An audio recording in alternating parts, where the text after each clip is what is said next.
Welcome back everyone to Building with Draconious. We hope you guys are enjoying this series and we thank you for all the positive feedback. In today's lessons we're going to be constructing the Voxel Board Tool set. In the Publish section below, you'll find a link where you can download the Voxel Board Tool set overview. For those of you who are watching these videos from an embedded thread, for example in the Landmark forums, but want access to the actual channel information, you simply click on the YouTube button. This will then take you to the channel itself, from which you then can access the Publish section, where we have links to information and download information, as well as the obligatory like button. Okay, Draconious, we are now on the road to building our own toolbox, as it were. Explain to us what we'll be doing tonight. Well, for this first lesson, what we're going to be doing is this board I have in front of us. This is the lesson board that we're going to build together. And this one here is populated right now. What we're going to do is actually start by building all these scales here through this lesson here. So don't worry about seeing it all right now. I'm going to pop this stuff off the board and we're going to design this together. So at the end of this course, you're going to have your own board looking like this. And I'm also going to give you a homework assignment to take this one step further with today's lesson.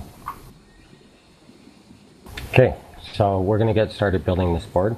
So what I'm going to get you guys to do is take out your add tool. You're going to use tweak mode. You're going to take it up into the air so you have some working room. And then you're going to position that voxel there. And then take your add tool and then go and add 8 more voxels to the side of it here. If you do more than 8, it's not a big deal right now. What I'm doing is just making it easy to set up the area for the smoothing that we're going to do to make these micros. So you're going to take a delete tool and then go back and delete every other one from your starting voxel. And what you're going to want to have left here is basically have 5 voxels hanging up in the air with the airspace between them. And then what we're going to do is take our smooth tool, and we're not going to smooth the very first one. That's our default voxel. That's always going to be what we are using for a reference point. Go to the next one beside it, smooth it once. Then go to the one beside that and smooth it twice. And then the third one, smooth down 3 times. And the fourth one, we're going to smooth down 4 times. Let's do that one more time. There we go. So what we got here is a very short scale of the representation of the micro voxels that are available in game. So this is the start of our scale. And this is easy to do. It just uses 2 of your tools that are given to you from the game. And what we're going to do is copy this, and I'm going to place it up on this board here because that's our first starting scale.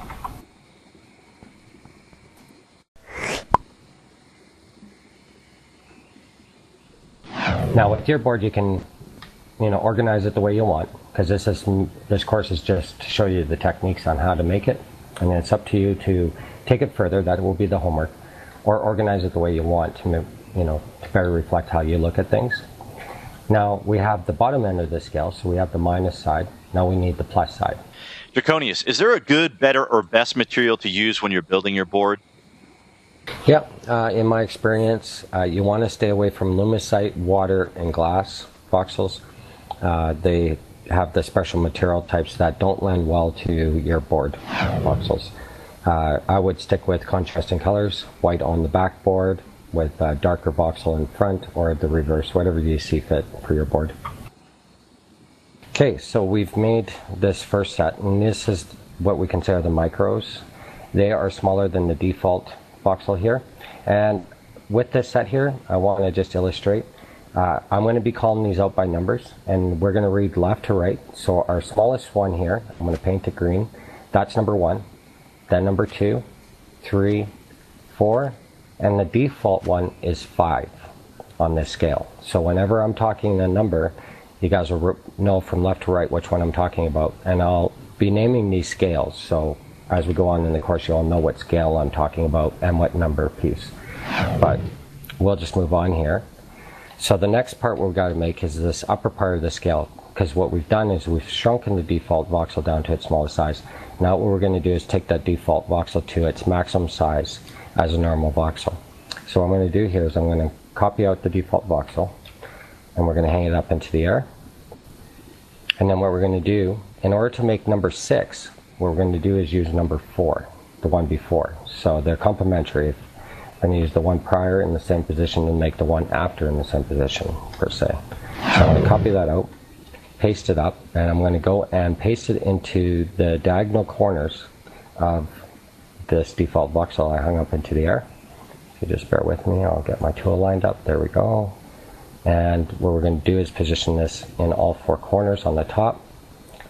And just to make this quicker, you don't have to go and still piece that single voxel to the bottom 4. You can quickly go grab your selection tool, select all the 4 top ones, copy them, and then paste them in the same location below the voxel. This will just speed up your process of stretching out that default voxel. And then when we got it stretched out like this, what you're going to do is take your selection tool, go in, you're going to select the center voxel. It's only going to be a 1 voxel always. You're going to copy it, and then you're going to come up here and place it right after your default voxel on your board in position number 6. Just like that. Now what we're going to do is we're going to repeat this process for number 3, 2, and 1, which will be number 7, 8, and 9 on this board. I'm going to quickly do that while you guys do that at home.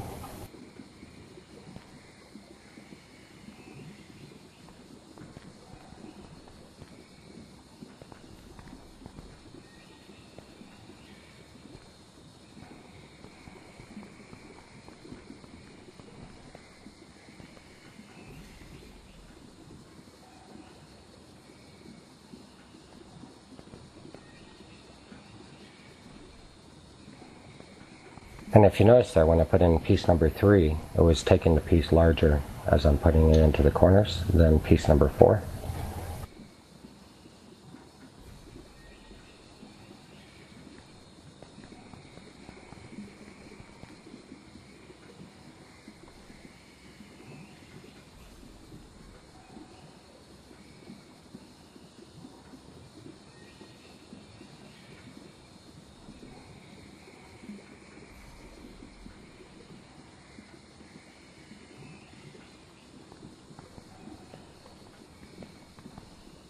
And as you can see here, as I can get bigger too, the selection box is way into the center. It feels like you got to make your selection box bigger to grab the piece, and you would be incorrect in doing that, because then you'd start grabbing the air around your piece. You want to just make sure you're always selecting just the 1 voxel by 1 voxel by 1 voxel cube space.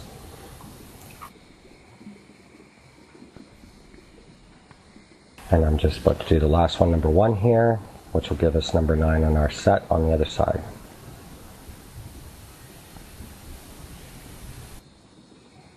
And I noticed that you aren't actually erasing the original sets, which is what I would have done as a bonehead. So this is actually a very good way of just simply utilizing the tools effectively and utilizing your time effectively.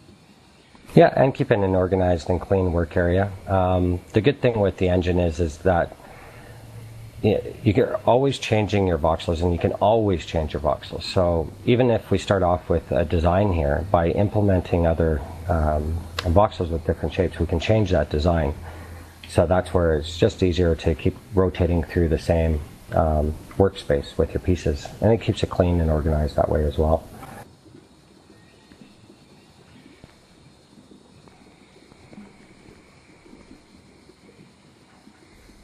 And there we go. So now what we've done is basically used all the 4 smaller ones that we made, the 4 micros, and used them against the default voxel to make the larger ones. And if you look, the comparison of this small one is the distance that's left in number 9 if we're looking at its fullest scale. So the smaller the piece that we can make regularly with the smooth tool, the larger the piece we can make on the opposite side of the scale. And this is right with your smooth tool. And then the second technique of stretching the voxel out, that's actually the start of the reactor technique. And a lot of people right away want to shun away from reactors, but reactor, all that is a reaction between 2 voxels, which is the premise of this game. So really a reactor is something you want to understand, because it is a very fundamental thing in this game to understand how you can stretch one voxel with another one, determine on their shapes. And that I just proved by using these smaller shapes on the default voxel to stretch them out to bigger shapes. Because when we look, for example, take a glass of orange juice. When we take out, say like number 4 voxel here, we take out a quarter of the glass of orange juice. On the other side of the default here, number 6, there's 3/4 of the glass of the orange juice left over. So each of these pieces, if put together, would equal up that full glass of orange juice. That's one way to look at it. Okay, so we're going to start making the second row up here. Now just remember the first row here, we made the first 4 small ones by smoothing. So with the second row, we're going to start off the same. We're going to first put out default number 5 voxel.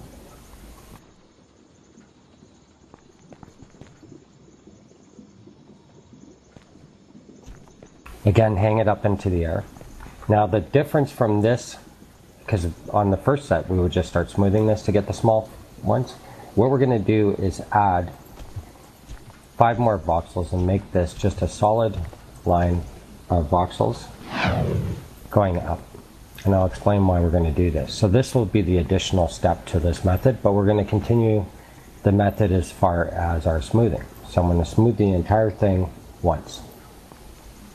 Now what I've done essentially is I've anchored in the middle voxels, and because the engine actually removes the voxels and puts them all back in at the same time, we can go in and use that for our advantage to make some aligned pieces. And I'll paint one there, and you can see that they paint off, but the bottom one is not the right size, just the ones in the middle. The top one is not the right size. So you can grab any of these middle ones, and we'll copy that.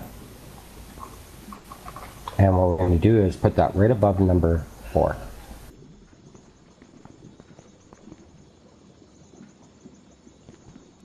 Because in comparison on our set that we're making, it is the first smooth down, so it sits in the same position as number 4, but it also comes up to the sides of the selection box, so it's an aligned shape, as I would call it.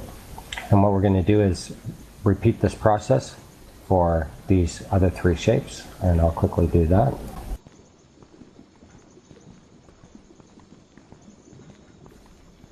Get that default voxel up in there too, but I'll just go back to the same stack and I'll go smooth it again.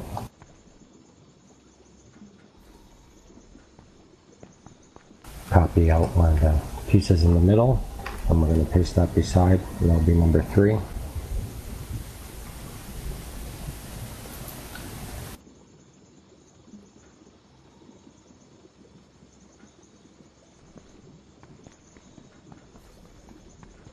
So you're stepping these down by smoothing them. Correct. It's basically the exact same procedure as the row below, except for we have started off with a stack of voxels stacked right on top of each other. And what this is providing is an area for the smooth tool to slowly shrink this entire item. It'll do it just on the tips, realigning the middle part of the stack, and that's what we're utilizing in order to make these micro-aligned strings, as some other people have called them.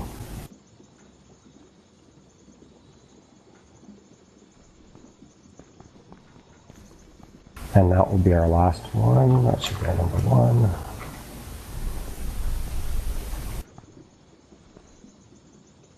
And there we go. We got all the 4 aligned shapes to the set on the aligned shapes.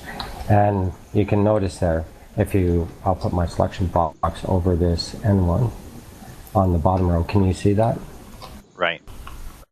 And see how the shape is right in the center of the box. Whereas we go up to number 1 on the aligned board, you can see where the shape meets the surface of both the bottom and top of the selection box.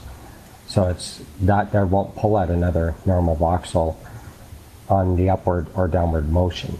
Now we'll still bring it in, but it's good for aligning up to a floor that has that with furniture, stuff like that. It's a good bottom piece to your leg work. Now what we're going to do is use the same technique as we made these large ones on the bottom to take these pieces and make the aligned larger shapes in this set. So what we're going to do is just quickly place the default voxel in the air. Would you consider, now number 5 is considered the default voxel, right? Default, yeah. 5 and default are the same thing in the class. If I say default or 5, they mean exactly what the center one, just the add tool one.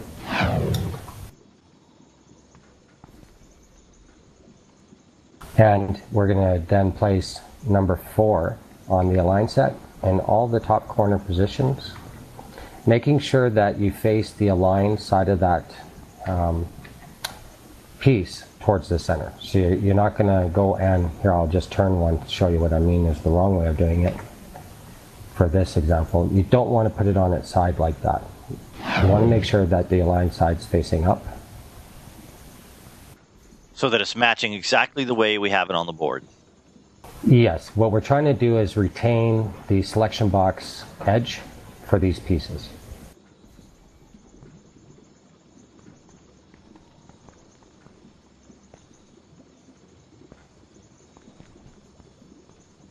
And there we go. Now I got the first one, and this is now we've just made number 6. I'll copy it out and place it up on the board.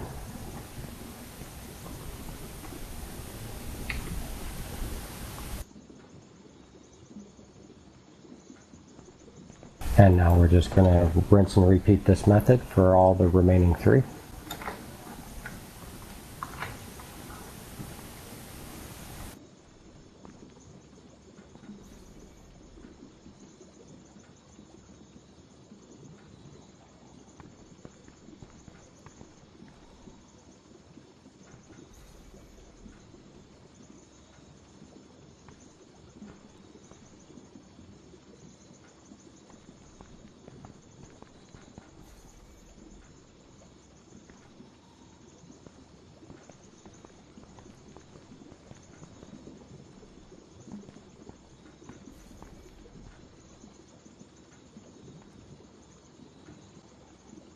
There.